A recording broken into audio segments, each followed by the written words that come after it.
we are doing chapter heights and distances, or you can say some applications of trigonometry of class 10th from NCERT, and we have done till example number 4th, right? No, till example number 3rd, and today we are going to start example number 4th. Okay, guys, let's read out example number 4th.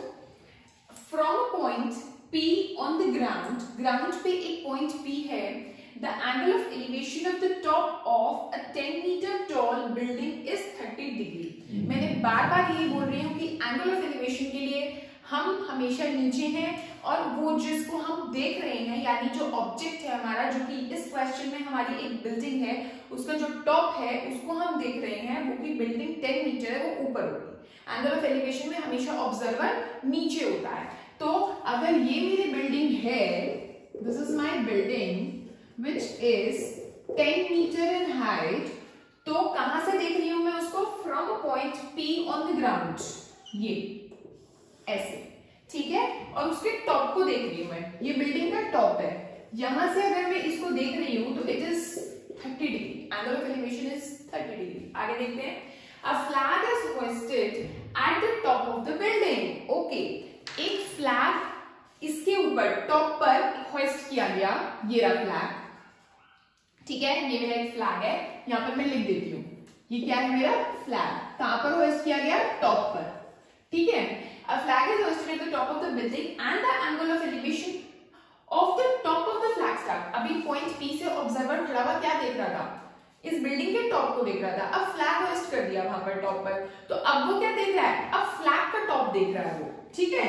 तो अब वो क्या देख रहा है? Flag के top को देख रहा है, और अब जो मेरा एंगल ऑफ एलिवेशन है वो बढ़ गया, वो क्या हो गया? 45 degree. So this angle is 45 degree. Okay, so find the length of the flag staff, यानी ये छोटी सी जो फ्लैग की लेंथ है ये निकालनी है, यानी मेरे को ये है A, B, C और ये P है, तो that means I have to find out A, B, ये छोटा सा A, B निकालना है मुझको, and the distance of the building from the point P, building, ये बिल्डिंग का डिस्टेंस P पॉइंट से निकालना है, that means I have to find out CP। Okay, चलो अभी ये जो CP है ये मेरे को निकालना है, तो इसको मैं X नाम दे देती हूँ, और you can write it as CP only. अब मैं tan 30 अगर लगाती हूँ तो वो किस ट्रायंगल में लगेगा? PBC में लगेगा। In triangle PBC tan 30 degree is equal to BC upon PC, BC upon PC। Okay, अब जो BC है वो मेरे को पता है, BC क्या है? बिल्डिंग की हाइट, ये बिल्डिंग है ना मेरी, तो इसको मैंने लिख दिया 10, tan 30 इज 1/√3, और ये PC को या तो PC रहने दो या फिर X लिख दो। चलो अगर मैं PC ही रहने देती हूँ मान लो, तो मेरा PC आ गया 10√3 मीटर। ये PC क्या था? सेकेंड पार्ट का answer, which is distance of the building from the point P। √3 is given to be 1.732. So you can put here 1.732 also, like 10 into 1.732, which comes out to be, क्या आएगा यहाँ पर हमारा? यहाँ पर हमने यहाँ पर 3 zeros, ये एक जीरो से एक जीरो कट गई, तो हमारा आ गया 17.32 metre.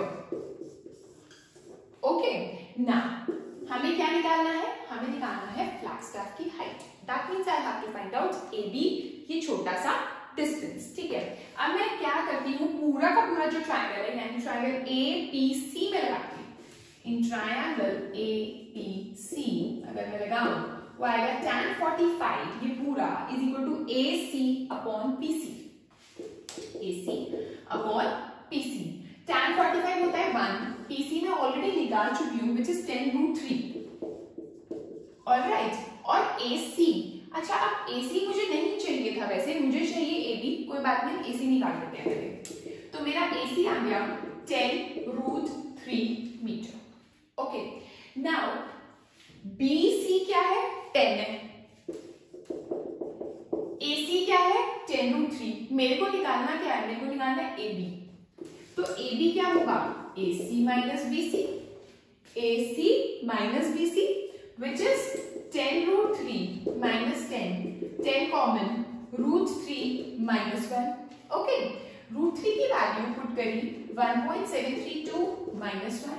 Okay, so which comes out to be 1.732 minus 1 is 0.732.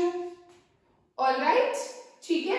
तो 10 into 0.732 मतलब क्या हो गया 7.32 meters will be my answer.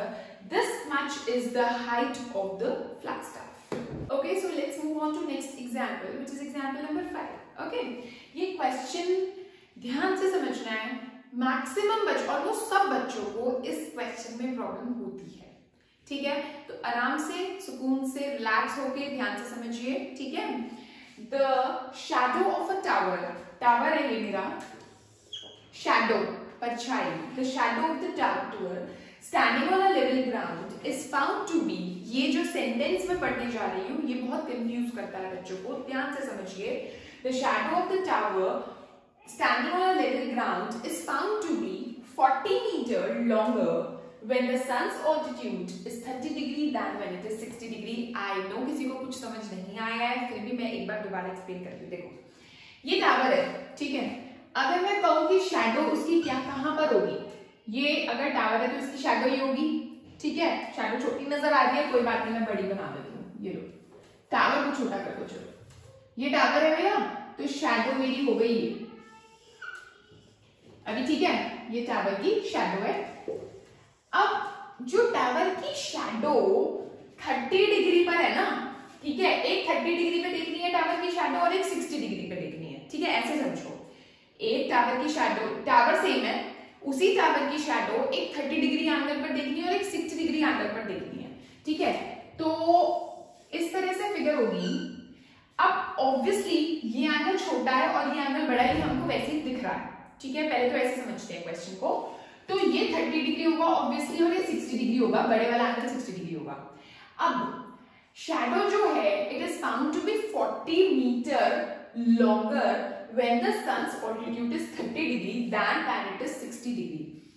वो ये कह रहे हैं कि जो टावर की शैडो 60 डिग्री पे दिखाई दी, यानी ये वाली चीज, ठीक है, वो उससे, उस वाली शैडो से, उस वाली लेंथ से 40 मीटर ज्यादा है शैडो जब एंगल 30 डिग्री पे टावर की शैडो देखी गई. यानी यहां पर आएगा कितना 40 मीटर. मैं दोबारा बोल रही हूं. The shadow is found to be 40 metre longer when the sun's altitude is 30 degree. 30 degree angle पर जो शैडो देखी गई टावर की वो 40 मीटर लॉन्गर थी. किससे लॉन्गर थी? उस वाली शैडो से, टावर की उस वाली शैडो से जब एंगल 60 डिग्री था. यानी 60 डिग्री पे शैडो ये थी, यानी मैंने x मान ली. ठीक है, तो जो 30 डिग्री पे शैडो होगी वो होगी 40 प्लस x. 40 डिग्री लॉन्गर थी, तो ये क्या हो गया 40. ये बाद में लिखा हमने, ये बाद में लिखेंगे. क्या बोला मैंने? ये टावर है, टावर की जो हमने 60 डिग्री पे शैडो ली, मान लो वो x थी.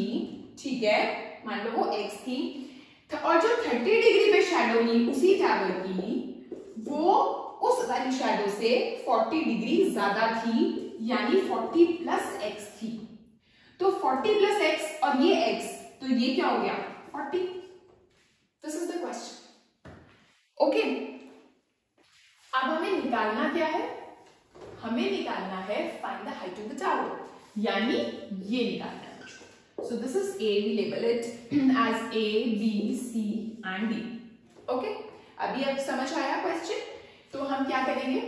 tan 60 अगर लगाते हैं वो आएगा h upon x. tan 60 is AB upon BC. Okay? तो ये आ गया √3 is equal to h upon x. ना तो मेरे को h पता है, ना ही मेरे को x पता है, कुछ भी नहीं पता है ना. चलो कोई बात नहीं. tan 30 लगाते हैं पूरे के पूरे ट्रायंगल में. कौन सा ट्रायंगल है? In triangle ADB. ये कौन सा ट्रायंगल था? In triangle ABC. Triangle ADB मतलब ADB ट्रायंगल में अगर मैं tan 30 लगाती हूँ वो होगा AB upon BD. Okay, AB is H again and BD is what? BC plus CD, that is 40 plus X. Alright, ये हो गया 1/√। ठीक है, यहां से अगर मैं x को उधर भेज दूं तो मेरा h आ रहा है √3x आ रहा है, तो h को √3x पुट कर दो यहां पर। ये मैंने पुटिंग कर दी h की वैल्यू √3x।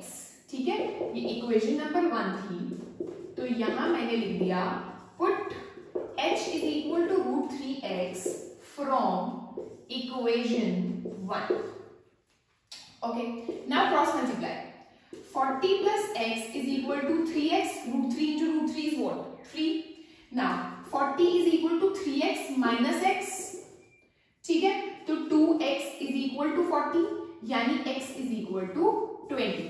Alright. अब जब मेरा x 20 आ गया, बट मेरे को x नहीं निकालना, मेरे को क्या निकालना है? Height of the tablet. Okay, तो h क्या है मेरा? √3x। मेरे को x पता चल चुका है, so h is equals to √3 into x is 20. That means h is equals to 20√3 meters is the answer. All right. Okay, बच्चों. So these were example number 4th and 5th. And अब हमारे बचे हैं 6th and 7th examples. ठीक है, 2 ही example बचे हैं I guess. Yes. And then we are going to start exercise 9.1. Hopefully आपको समझ आ रहा होगा chapter. Please do write in comment section. And अगर आपने अभी तक सब्सक्राइब नहीं किया है तो प्लीज सब्सक्राइब कीजिए मेरा channel. Okay, bye bye, thank you so much.